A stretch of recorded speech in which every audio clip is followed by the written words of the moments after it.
In a world where potions unlock paths to godhood, a man jolts awake in a strange room, confused, breathless, and clutching a weapon. He doesn't know where he is. He doesn't know whose body he's in. And when someone calls him Klein, he realizes something is very wrong. It all began with a nightmare, and now, reality feels even worse.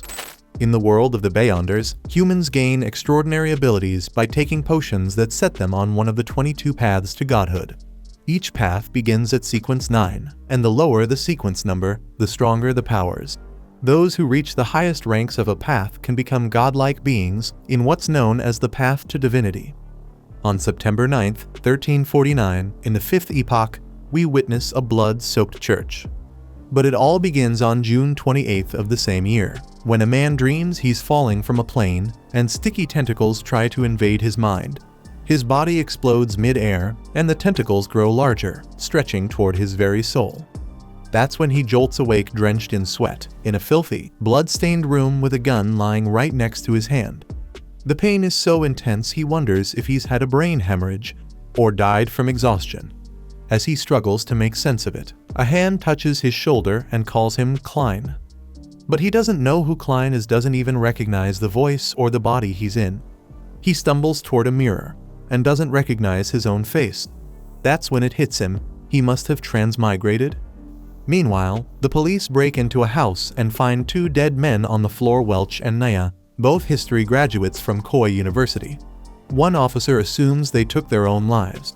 But something darker may be at play. A black prophecy fulfilled, or a Beyonder sacrificed, awakening a malevolent force. The captain finds a photograph and asks who the man in it is. A subordinate explains that it's Klein Morty, a classmate of the deceased. Klein's parents are dead, and he lives with his siblings. He's a citizen of Tingen, in the Awa County of the Lone Kingdom, located on the northern continent. Also a history graduate, Klein is fluent in ancient Fasak and Hermes. In a personal journal entry dated May 29th, Klein noted that Welch had come to visit, claiming he'd found an ancient notebook. It wasn't until June 20th that they managed to decipher the first page and realized it dated back to the 4th epoch. It was written by someone from the Antigonus family. Over the following days, Klein studied references to the Dark Empire, the Tudor Empire, and the Hornisus mountain range. But curiously, there was no entry for June 27th. Allegedly, the notebook turned its own page and highlighted a phrase in Hermes, "All will die, including me." Investigators can't understand why Klein would write such a thing. That same day, after reading that ominous line, Klein heard a woman's voice calling his name from behind a door. He quickly hid the notebook before she entered, but didn't have time to put away the gun on the table.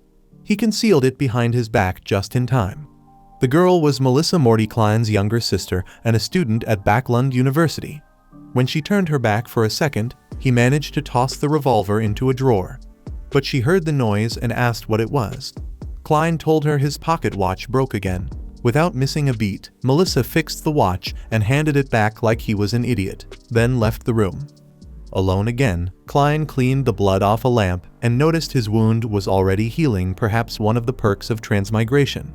From what he could gather, Klein had either shot himself or someone staged it to look that way. His memories were a blur, full of gaps, but he was certain that old notebook was the key to everything. As for the transmigration, well, in this guy's luck, it felt almost normal. Speaking of luck, he suddenly remembered performing the ritual of fortune enhancement. Lost in thought, he was startled when Melissa barged back in and hit her head on the upper bunk.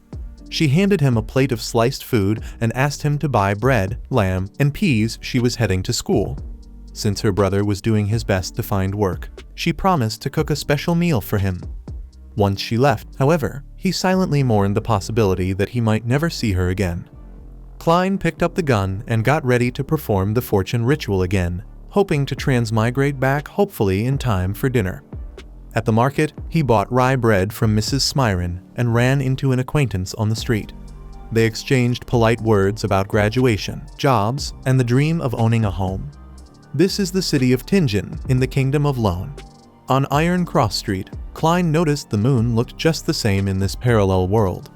Near the church in the town square, some men were playing the landlord's game, something that also existed in his original universe. About a century ago, Emperor Rosel Gustav of Intis invented that game, along with tarot reading and the steamship. He also started the Spring Festival. Honestly, Rosel might have been a transmigrator himself. Caught in that train of thought, Klein was suddenly approached by a clown who handed him a flyer for a circus performance at 7 p.m. Suspecting something strange, he quickly left the area. Not long after, he arrived at a tent where a hooded woman was gazing into a crystal ball. She invited him to seek guidance for his future. Outside, a man named Jenkins walked past, then suddenly turned around after spotting someone else wearing a hat. Inside the tent, Klein remained on edge, constantly feeling like someone was watching him. The fortune teller laid tarot cards on the table and invited him to try his luck on the house. He decided to learn something about his past, present, and future. She asked him to shuffle the cards again and think of his questions silently. Klein nodded he already had. Without delay, the woman drew 3 cards to represent his past, present, and future. Klein picked the card for the present first. She flipped it over and revealed the Fool. He knew that card well, it was number 0 in the tarot deck. It symbolized every kind of new beginning. In the midst of it all, another woman storms into the tent, full of rage. She accuses the seer of stealing her place, calling her nothing more than a beast tamer pretending to read the future. Right behind her, a man also enters the tent. But when Klein sees who it is, he manages to slip out unnoticed. Back at home, holding papers about the celestial dignitary, Klein hopes to return to his world through luck, or perhaps transmigration. To attempt it, he places the 4 essential foods he bought in each corner of the room. Standing in the center, he makes a hand gesture and begins chanting the celestial dignitary over and over, until the sheets of paper start to swirl and rise into the air. Outside, a carriage from the Awa police passes by on the street.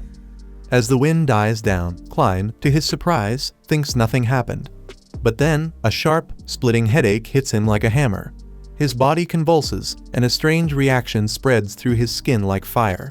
The writing on the papers begins to fade into the air until a red stone shatters, dragging Klein into another world entirely. There, red and blue chains of energy surge with power and wrap around the man.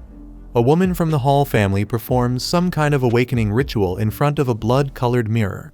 And far away, in the middle of a raging sea, a man holds a jar filled with glowing blue stones that multiply inside it.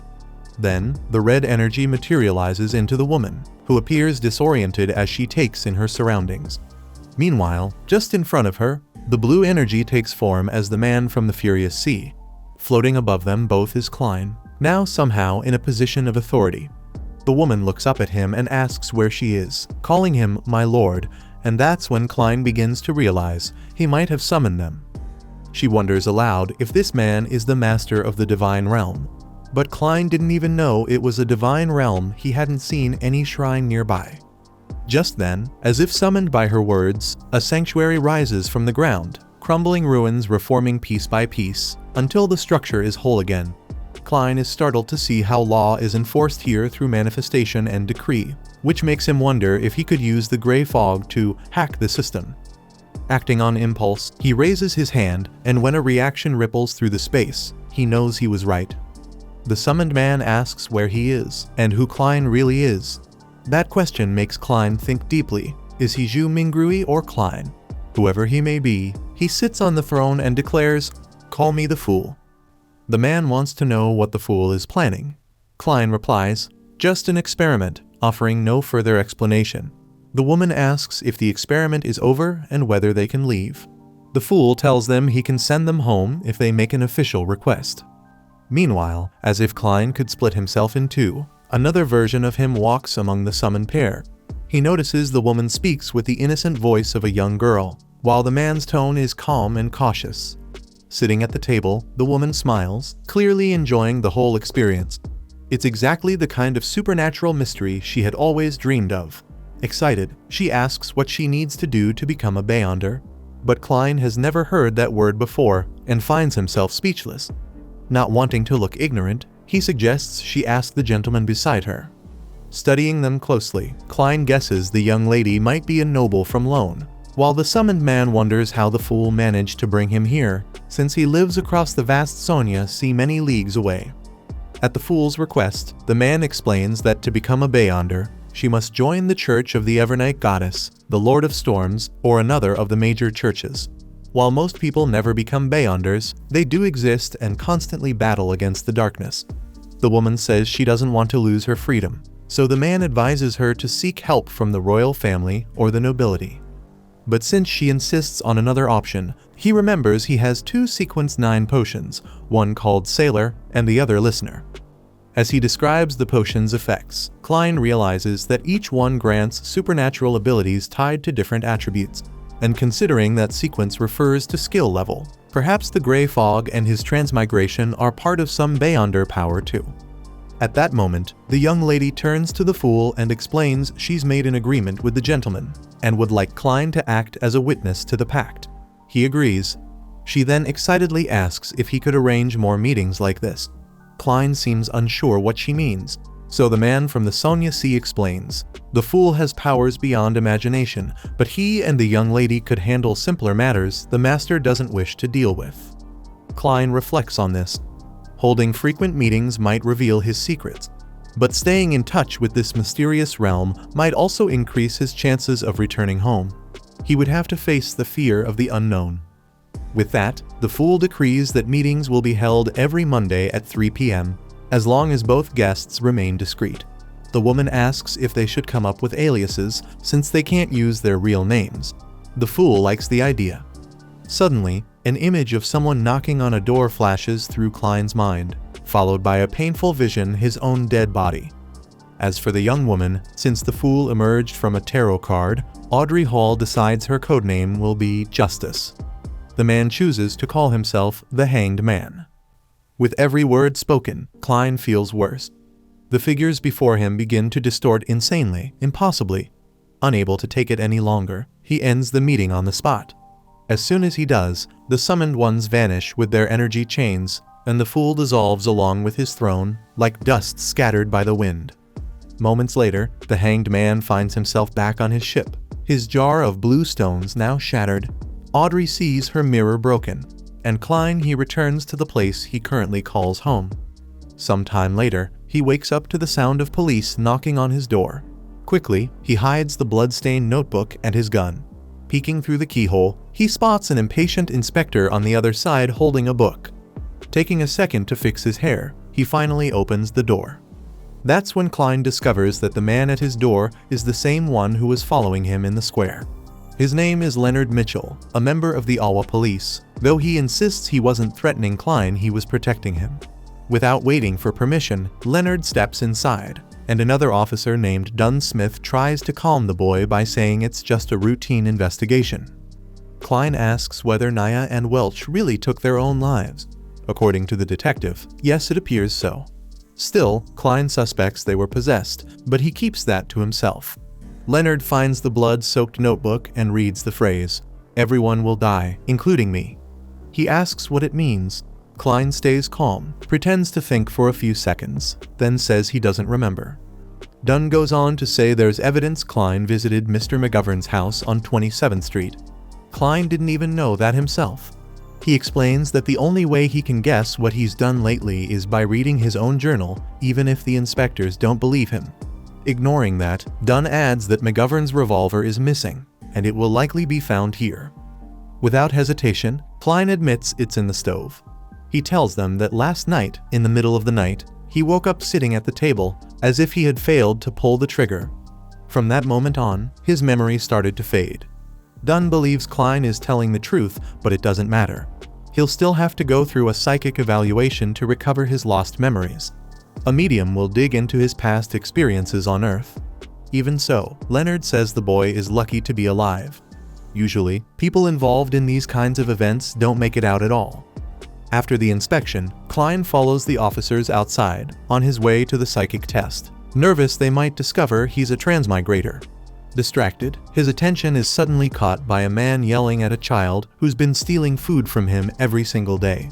The kid darts past the officers but is caught by Dunn, who hands him back to the angry baker. The boy squirms and kicks a pole from a nearby tent, and amid the chaos, Klein Morty sees his chance and bolts. Without looking back, he sprints through the streets of Tingen and hides in a narrow alleyway. Out of breath, he stops to catch it. Just his luck, a window above him swings open, and someone dumps a bucket of water out. But something strange happens. The water stops midair, completely frozen. Klein realizes that time and space have been suspended. When objects on the ground start to float, he's sure a beyonder is nearby. Around him, windows burst open like a hurricane is tearing through the city. In a panic, Klein runs, trying to escape the chaos, but even the ground rises like a wall, chasing after him. By sheer luck, he dodges obstacles that could have killed him, until he finds a carriage offering taxi service. He asks to be taken to the port, and the carriage sets off immediately. It feels like no one is chasing him anymore. Maybe all of that madness stayed behind in the alleyways, maybe it was just a dream.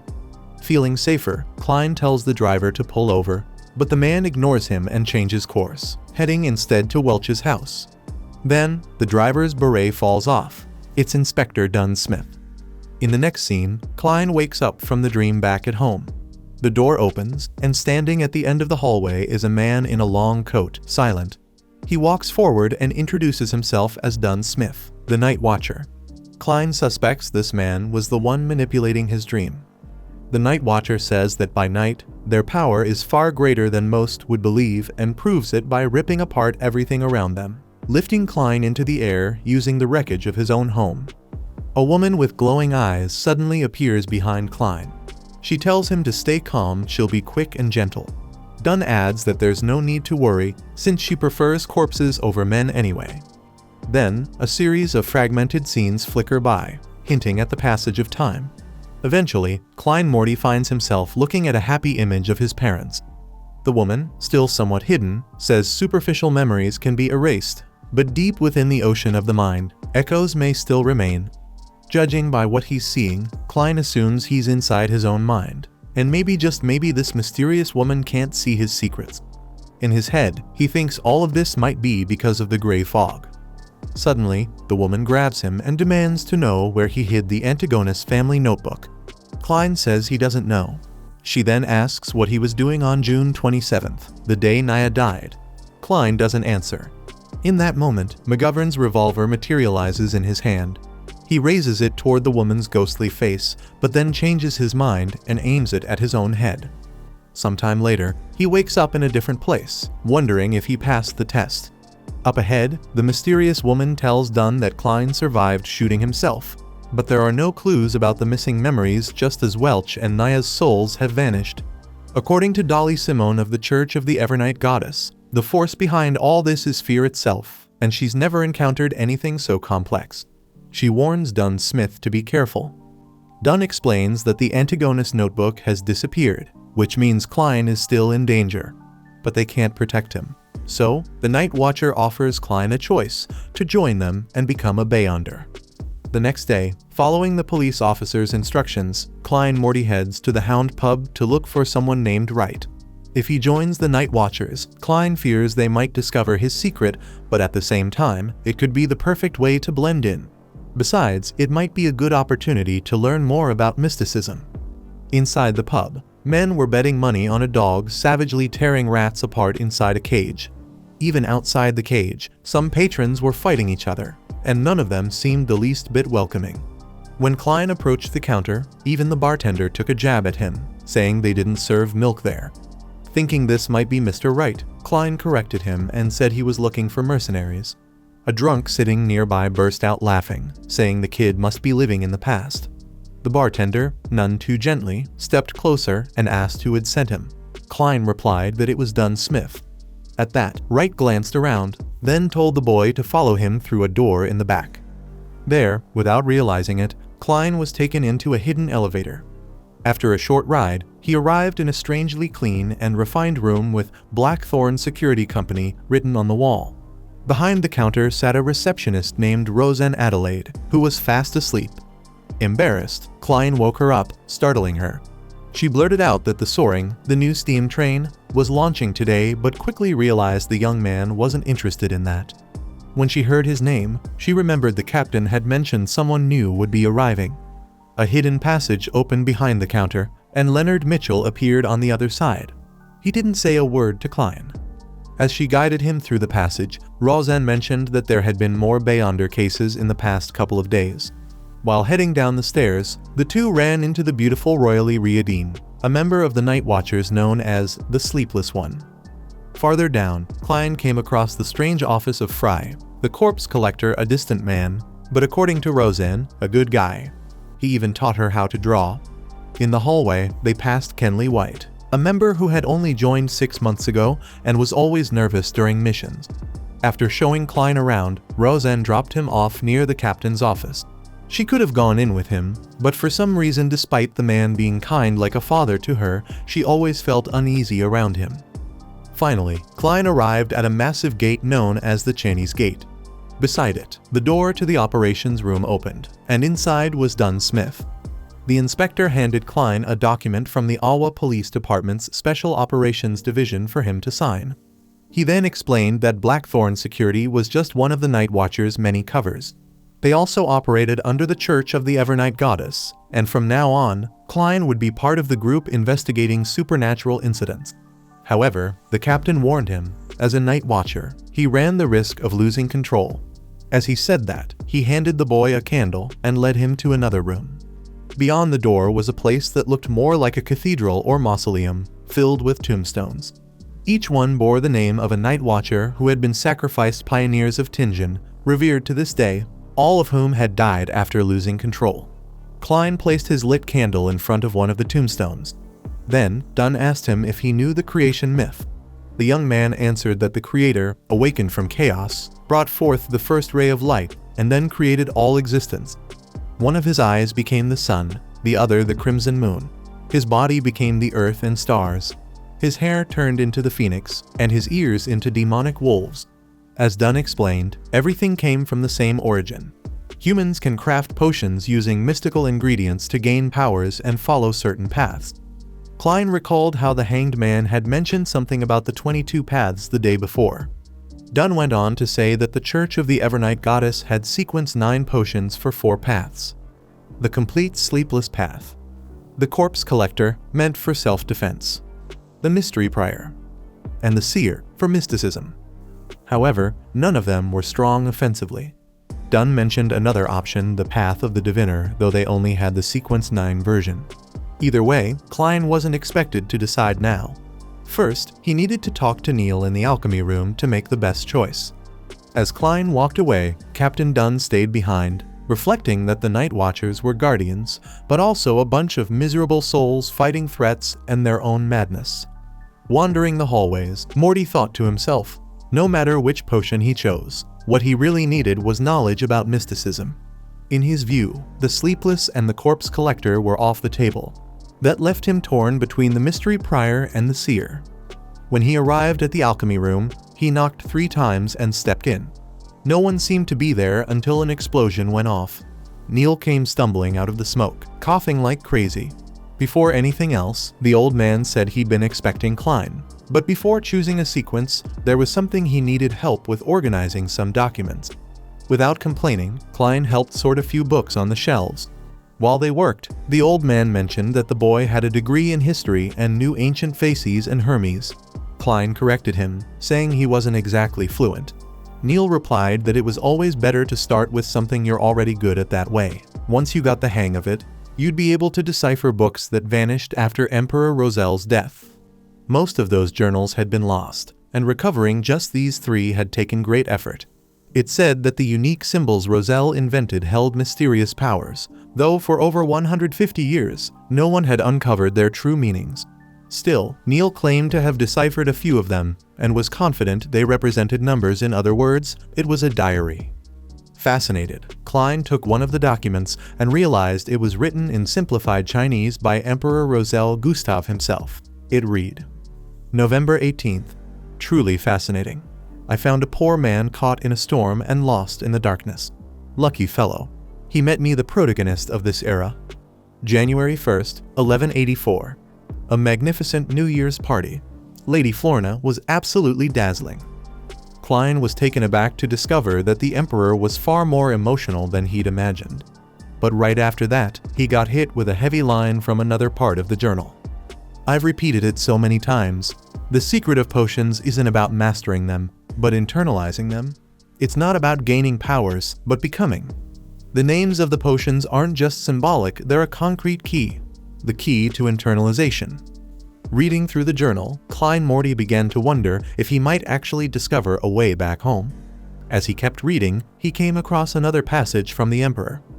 I made a hasty choice. Looking back, I should have chosen the apprentice, the seer, or the marauder. Those are the best options. Lost in thought, Morty wondered what Gustav meant by that until old Neil interrupted him, asking what was going on. Klein explained that he was trying to decipher and translate the diary, which made the seasoned alchemist chuckle. He thought the boy was far too young for such a complicated task.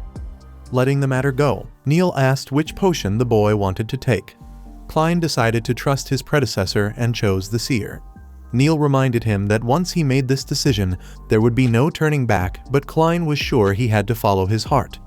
Laughing, the old man admitted he hadn't expected the boy to choose the path of the seer. It was the kind of path only people with a strong personality would choose, just like he had back in the day. Cheerful, Klein said he'd love to learn more about mysticism.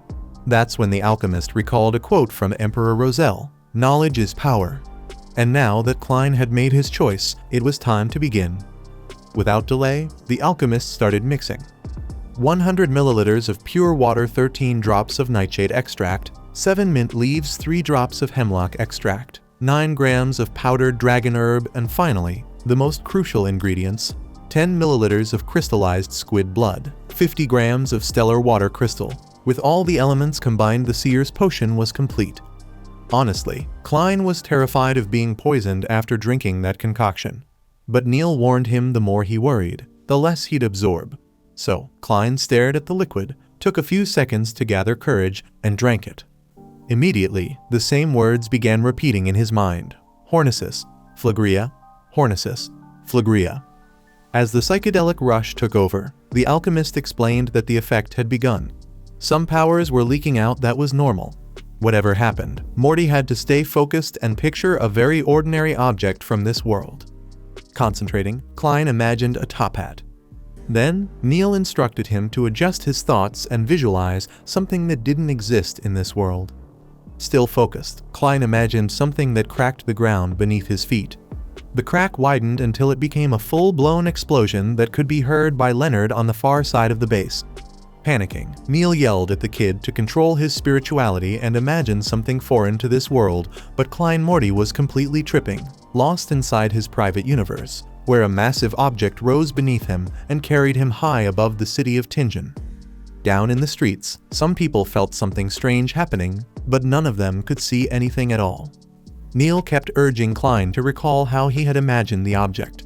That's when the boy managed to mentally summon a freaking rocket, which soon vanished into the air and sent him crashing down. Klein plummeted, surrounded by all kinds of bizarre objects that didn't belong to this world. In the end, he came face to face with a gigantic astronaut, who released an absurd amount of magical fluid from inside his helmet. At the same time, bottles across the alchemy room popped open and began spewing that same viscous substance. Alarmed, Neil ordered Klein to take hold of his spirituality rather than letting it spill out. With each second, the boy sweated more, and his thoughts grew more surreal and unhinged. Suddenly, his eyes shot open, completely enveloped in darkness. And just like that, the process was complete. Klein Morty was now a seer. Proud, old Neil knew this kid was something special. Realizing Klein was seeing things differently, he told him this was called spiritual vision and that now he could perceive people's health by reading their aura. Startled, Klein noticed eyes floating behind the alchemist. Neil explained that it was just a magical representation from a ritual, nothing dangerous. Looking to the side, the seer saw the silhouette of a human vanish into thin air. A sharp headache followed. Neil warned him that overusing spiritual vision could exhaust his spirituality to the point of causing hallucinations. According to the alchemist, Leonard, after becoming a Beyonder and taking his potion, had once tripped and fallen down a flight of stairs over something silly.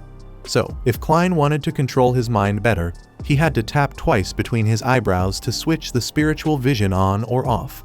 After trying it out, Klein heard that he could also channel his spirituality into divine arts, like dowsing rods and all sorts of ritual magic.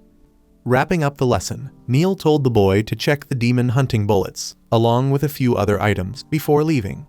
Also, he'd need to hand in some receipts so Dunn could reimburse him. After receiving the seer's special abilities, Klein returned to the captain.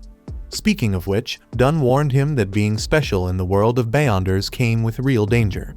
Early on, he might start seeing or hearing things he wasn't supposed to, and if that happened, he needed to stay out of it. Finally, Dunn told him that before officially becoming a night watcher, he'd be working as a clerk and would earn £3 a week as an advance 12 per month. Overjoyed, the newly employed Klein remembered that his brother Benson only made £2 to £3 per week. He had just gone from poverty straight into the middle class. Leaving the Hound pub and following the captain's instructions, Klein grabbed a cane. As his daily task, he was to walk around the Welsh family's home to remind himself where the notebook might be. On the very first day of this task, partway through the walk, a carriage pulled up beside him. A man called out from inside and invited him to get in. Under heavy rain, Morty receives a mission one that involves little Elliot, the only son of Viceroy, a tobacco merchant, who was kidnapped earlier that morning. Honestly, Klein thought his job was just to deal with Beyonders, but Leonard explains that they're operating under the cover of a security company, and this is an old client. Either way, the rookie has nothing to worry about. Seers are great at finding people. With that, the Night Falcon hands over Elliot's clothes and tells the young man to get to work. Klein takes out his dowsing rods and activates his spirit vision. Instantly, the world changes shapes and colors, shifting into something otherworldly. The seer's cane glows with reddish lightning that shoots toward the sky and connects to the viscous substance that clings to the boy's mind. In a flash, Klein sees a vision: Elliot letting go of an adult's hand and wandering toward a dark alley. As the cane falls to the ground, Klein orders the carriage to move straight ahead, then left, and finally, a right turn. At a certain stop, the seer steps out. The cane hits the ground again, its tip pointing to a house on Forreston Street. Klein knows, without a doubt, that's where the boy is being held. When Morty and Leonard enter the mansion, the cane pulls them upstairs and points to a door on the second floor. Peering through, the seer spots two kidnappers holding the child hostage. With this intel, Leonard promises to wrap it up in under a minute. Klein, meanwhile, deactivates his spirit vision as a headache begins to build. The very next moment, the door explodes open. One of the thugs grabs a shotgun and fires, but Leonard dodges the bullet like it's nothing. From there, the shooter gets tossed around like a ragdoll. The second thug makes the mistake of trying to go hand to hand. Leonard humors him, even putting one arm behind his back and fighting defensively, until he gets bored. Then he lands a brutal combo: a punch to the gut, a shot to the nose, and a final knee to the chin. Just like that, it's done.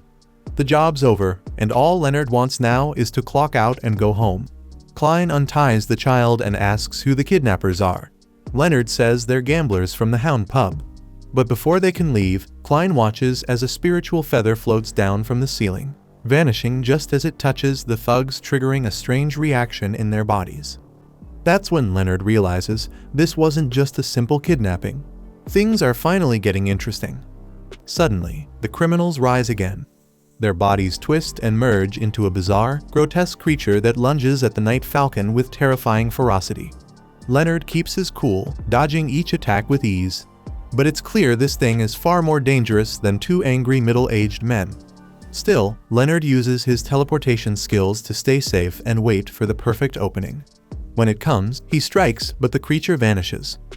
Worried, Klein pulls his revolver and reactivates spirit vision. Shadows on the ceiling tell him the monster could strike at any moment, and he's holding a child. The cane points in the creature's direction, but it's fast, too fast, and comes in for a sneak attack. Klein reacts instantly, firing with his eyes shut. The beast shrieks and halts its attack, unfurling wings in an attempt to flee. But it's yanked back, caught by Leonard Mitchell. Dragging the monster into a world filled with roses, Mitchell begins to chant, almost like reciting a poem. The threat of fear, crimson hope. One truth remains: this life is brief. One thing is real, the rest all lies. When the flowers bloom, they will leave this life behind. With that, Leonard explains to Klein that the Midnight Poet's power will lull the creature into a deep sleep. In the midst of it all, the seer has a vision of himself walking through a door. It's a sign. Klein has been here before, but he chooses not to tell his partner. Later, Elliot is reunited with his father. As they embrace, Leonard inspects the beast and compliments Klein's aim, though Klein knows he was aiming somewhere else entirely. Frustrated, the Night Falcon warns the seer to stay back to avoid contamination. According to him, Bako somehow got his hands on this potion, and wild Beyonders like that always lose control. They're the worst to deal with. Truth be told, Klein was lucky to survive such an encounter. Before leaving, Leonard gives a casual handshake and confesses something strange. There's something about the boy that draws him in. Awkward, Klein mutters a quick, "What the hell, man?" and takes off.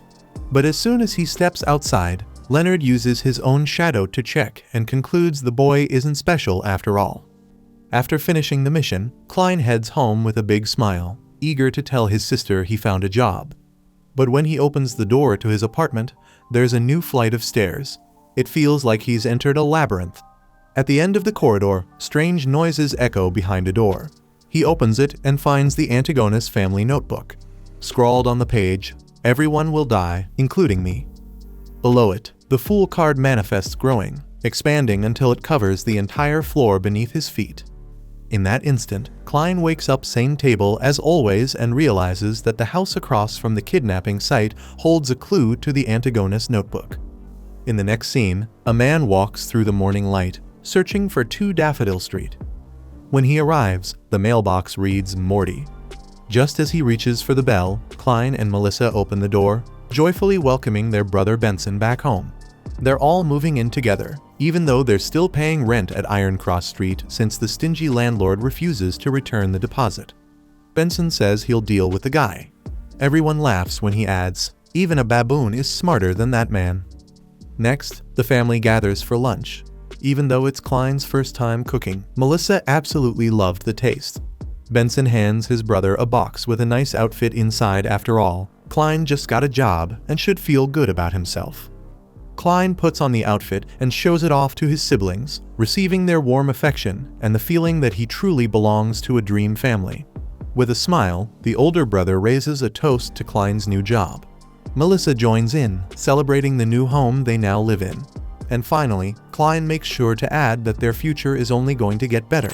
In a dark alleyway, a man sells the Antigonus family notebook to a hooded figure. Later, Leonard watches as this same man dies on a throne, shadows violently tearing themselves from his body. Spotting the tattoo of the secret order on the back of the dead man's neck, Leonard puts the pieces together. Since this was the man who put the Antigonus notebook on the market, it makes sense that the secret order is after Klein. They want the notebook, too. Now, the Night Falcon's mission is clear: find the notebook before they do. That's when the captain receives word that Klein has a lead on its whereabouts. Speaking of Klein, a little while later, he enters a room in a house to find a corpse, writhing with worms. To mask the stench, he inhales a substance offered by an ally, who remarks that he's been in this very place before to deliver the notebook. Leonard, who's also present, comments that it's no surprise Bako lost control, considering how close he was to the notebook. Since Bako is a Beyonder who kidnapped a child, it's almost too much of a coincidence that all of this happened just across the street. Meanwhile, Dunn is informed that the notebook still hasn't been found, and Ray Bieber, the victim's son, is missing. Immediately, Klein is tasked with finding the missing boy. But after using the cane in the process, the object turns against the seer himself and nearly impales him. Holding the cane in midair and narrowly avoiding disaster, Dunn realizes that some powerful force has interrupted the divination. He calls an end to the day's work and promises to notify the sacred cathedral so they can try other investigative methods. Next, at Channy's, the captain compliments the rookie's coat. He's standing beside him for this mission. The captain hands the young man a topaz pendulum, which amplifies spiritual communication and divination, very useful for their objective today. According to Dunn, the cathedral has authorized the use of a Class 2 sealed artifact to help locate Bieber, and it's being escorted to Tingen as they speak. These are special objects among the Beyonders. Some possess miraculous magic, others devastating power. That's why they must be tightly controlled behind the Channy's gates. For the record, Class 2 means dangerous. A moment later, 3 more members arrive to join the team. The first 2 are from Backlund: Eor Hansen, a Sequence 7 Nightmare, and Borgia, a Sequence 8 Gravedigger.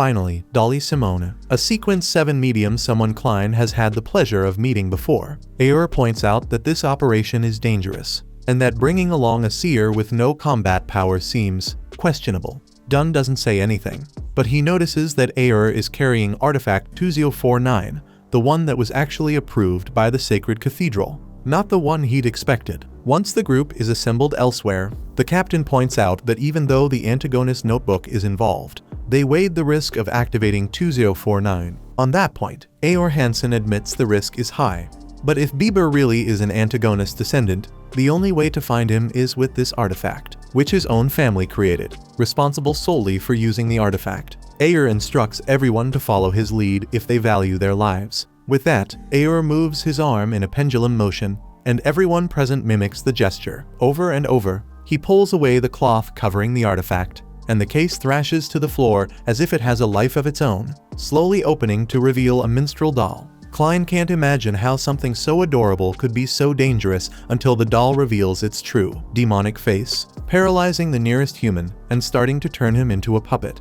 The doll nearly finishes the job by stringing up the young man, but Leonard intervenes with a well-timed slap on his colleague's back. Dolly remarks that the little doll seems to have taken a liking to the seer, while Dunn suspects it's because Klein has come into contact with the notebook. After all, 2049 reacts to the slightest trace of the antagonist family. Ayer explains that the doll can transform people within a 5-meter radius into puppets, though some outside force can still break its control. At that moment, Leonard tosses Bieber's coat on the floor, instantly enraging the doll. For Ayer, that's proof enough that Ray Bieber is an antagonist descendant, and so, the search must begin now. And so, somewhat ridiculously, the group takes to the streets, still swinging one arm like a pendulum. Klein Morty admits to himself that he's never felt so embarrassed in his life. But fortunately, Leonard lets him stop the motion as he climbs into the carriage. The group sets off in 2 vehicles. Elsewhere, in a warehouse near the docks, Ray Bieber is participating in a ritual. A voice proclaims that the antagonist's bloodline will be revived and return in all its glory. In the middle of the ritual, Bieber's body absorbs the notebook and transforms into a monster, hiding behind a pillar. A man in clown makeup laments that it's already too late, the notebook's been consumed. But with his keen hearing, he notices carriages approaching, and for a moment, he dares to hope. Displaying his order tattoo, he plans a surprise for the guests. Soon after, the 2 carriages pull up to the warehouse entrance. Following orders, Klein uses the topaz pendulum to sense danger,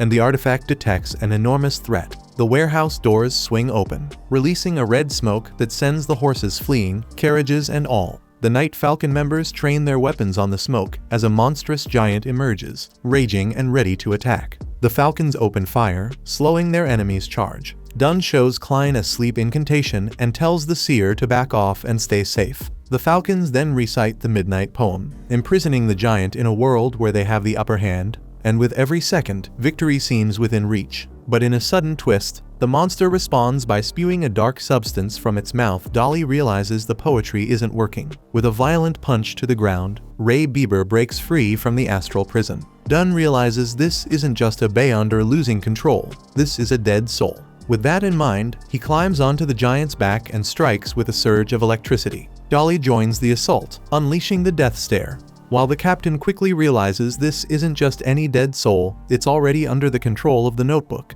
which limits their attacks. Dolly claims to have found the creature's weak spot, so the others just need to hold it off for 3 seconds. With that said, Dunn Smith casts the dream net, and Leonard, opting for a more direct approach, closes in to distract their opponent. But just as Dunn manages to bind the giant with his energy cords, Klein senses the book inside Bieber pulsing so intensely it causes real, physical pain, and as if that weren't enough, an explosion tears through the area, releasing tentacles from within the notebook, one of them violently stabbing straight through Captain Dunn's torso. The leader isn't the only one hit.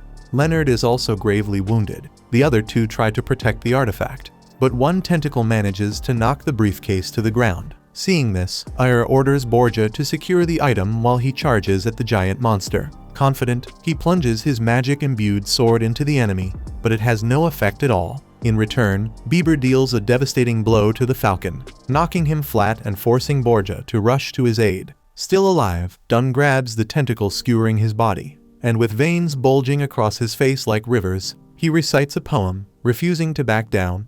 Klein, for his part, finds the noise of battle overwhelming, but prefers it to the whispers of the gray mist. Using the sleep items given by the captain, he activates both and hurls them at Ray Bieber. Now, with their foe vulnerable, Dolly moves in and unleashes his underworld mother ability, triggering a violent blast that sweeps up everything nearby. When the dust settles, Eeyore dashes to help his fallen comrade, who's lying unconscious. As she's treated with medication, the group's seer hears someone repeating the words Hornesis, Flagria, over and over. Following the voice, the boy finds the Antigonus family notebook beneath some rubble, but his discovery draws the clown-faced man to the scene. Wearing a malicious grin, the clown lunges at the new notebook holder in a surprise attack. Dunn fires at the attacker, only to discover it was nothing but an illusion. While he keeps shooting, searching for the real enemy, he begins reciting the words for another spell. Suddenly, Klein recognizes the clown. It's the circus performer who handed him a flyer just the other day. Dunn hits another illusion and wonders if this opponent is a sequence 7 Beyonder or lower. Eeyore orders Borgia to stay clear of 2049 and then dives into close combat with the enemy. Leonard does the same, but the clown has plenty of tricks up his sleeve, escaping danger whenever the tide turns against him. His uncanny agility lets him dodge bullets with ease, making Klein suspect he can anticipate the Falcon's every move. So, the seer decides to break the clown's rhythm by firing in the middle of his evasive maneuvers. Sure enough, the shot lands in the clown's abdomen, wounding him at last. The clown tries to flee, but Leonard won't have it, chasing him down with his midnight poem. However, the clown counters in time with a magic whip that keeps him out of the astral prison, then charges straight at Klein to finish the boy off. Quick as a flash, Eeyore slashes at the enemy with his sword, but once again, it turns out to be just another illusion. Suddenly, with a snap of his fingers, the real clown manages to open the artifact's case. Instantly, time freezes, and the minstrel's cords wrap around every night falcon still on the battlefield. Desperate to break free, Klein thinks of the gray mist as the external force he needs. He recites the correct words and manages to escape to the magical cathedral, where he once summoned his subordinates. Not wanting to return to the battle empty-handed, and knowing he has to act fast, Morty uses a divination board and a topaz pendulum to check if it's safe to go back to the real world. The pendulum writes out a phrase on the board, confirming it's safe to return. So the boy does, finding that, even though he's still wrapped in the minstrel's cords, he can move again. But before he can act, a voice offers to set Klein and his companions free if he hands over the notebook. To prove his goodwill, the clown even throws in a bonus. As a former seer, he'll answer one question for Morty, like, say, what's the sequence 8 equivalent of a seer? Klein wonders if this guy really was a seer, since he seems unaware that Klein can already move. At the same time, he can't help but worry that the gray mist may have interfered with his divination. Just then, the clown tells him not to worry, the marionette only knocked everyone unconscious. Still, he warns the kid to hand over the notebook before things get worse. In any case, he tells Klein to pay close attention, because he's about to reveal the sequence 8 for seers. The clown extends his cane, nearly pointing it at Klein Morty, but the boy surprises him by snatching the cane away and firing back. The clown dodges the bullets, still brimming with confidence, until he notices, with shock, that the marionette's cords are now wrapped around his wrist. Morty managed to draw him within 5 meters of the artifact's case. With the target unable to move, Klein finishes him off. After taking down his foe, Klein discovers a tattoo of the secret order on the clown. To his shock and horror, the clown rises once more, repeating Hornesis over and over, only to collapse for good moments later, never to rise again. With the death of their main enemy, the Falcons drape a cloth over the magical artifact and tend to the wounded. While Klein studies the notebook in his hands, Leonard arrives and admits he came fully intending to save the seer, but then realized Morty had forced the clown into 2049's control zone. To Leonard, it's clear some people are simply capable of things ordinary folks aren't. People like the two of them. As his partner walks away, Klein can't help but poke fun at Leonard's obvious narcissism. Back at headquarters, the captain personally locks the artifact away in the Chinese gate. Standing beside the rookie seer, he acknowledges the boys' curiosity about the notebook, but says they'll have to wait for confirmation from the sacred cathedral. Setting that aside, the captain praises the newly recruited member of the Night Watch for his excellent work. Klein not only prevented disaster by stopping a Beyonder gone wild, but also foiled the secret order's plot. With achievements like that, there's no doubt Klein Morty is in line for a promotion soon. After leaving the Chinese gate, Dunn is asked why Bieber hadn't left Tingen earlier.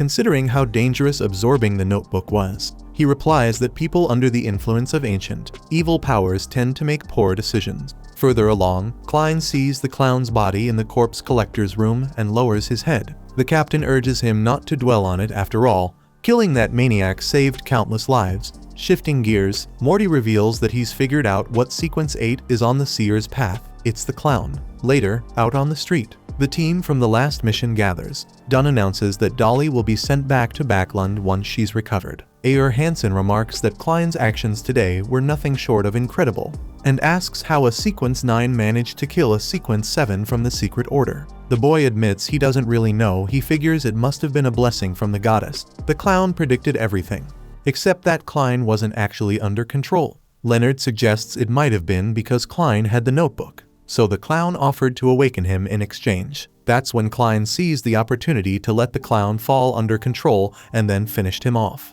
Sheepishly, Klein adds that it wasn't just one shot, and tells Ayer his marksmanship still leaves a lot to be desired, so it really must have been a blessing from the goddess. Ayer confesses that Morty is the most talented seer he's ever met, and before stepping into the carriage, adds that the kid's future is bright. Hearing the praise, Klein suddenly feels a strange sensation in his body. Guessing the potion must be assimilating, he figures something must have acted as a catalyst and made the process easier. Knowing the next potion is for the clown, Klein considers moving ahead without delay. As for those Hornesis whispers, maybe some history professor would know more, so he makes plans to visit the university and ask around. Later, at Koi University, a professor named Isaac Eggers is asked about it. Klein explains that, before the incident, he'd studied an old Antigonus family notebook mentioning the nation of eternal night atop the Hornesis Mountains. Even so, although he's heard the names before, the professor believes they might just be words with the same root, meaning he can't offer much help for now. Klein asks Isaac to write if anything comes to mind, and heads for the door. Before the young man leaves, the professor thanks him for the gift and, considering that Morty works for a security company that tracks down ancient relics, points out that a love for investigating history is admirable, but it's easy to end up wandering into forbidden places, lost in the darkness. Once Morty sets foot in those places, misfortune will follow, so Isaac urges him to be extremely careful. After Klein leaves, Isaac sits reflecting on Antigonus and the nation of night. Meanwhile, his shadow splits into tendrils that conjure a massive skeleton. Check out these videos appearing on your screen and subscribe so you don't miss the next part.